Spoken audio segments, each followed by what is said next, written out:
Chairman PTI Imran Khan Gujranwala में जल्से से खिताब कर रहे थे। आइए आपको भी सुनवाते हैं। लेकिन ईस्ट पाकिस्तान के लोगों को गुस्सा यह था कि जो उनका हक था, जो मैंडेट था, वो नहीं दिया जा रहा था। क्यों नहीं दिया जा रहा था?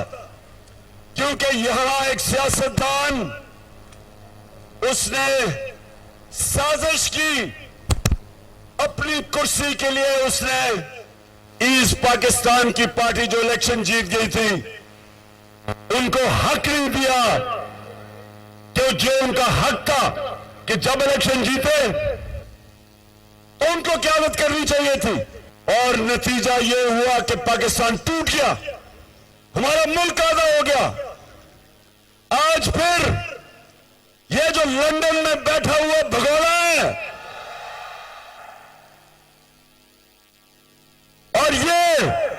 और इस मुल्क की सबसे बड़ी बीमारी जरदारी,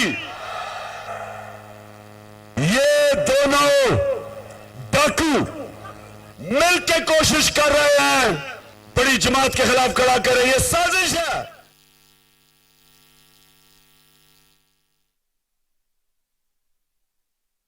कोहिनूर न्यूज़।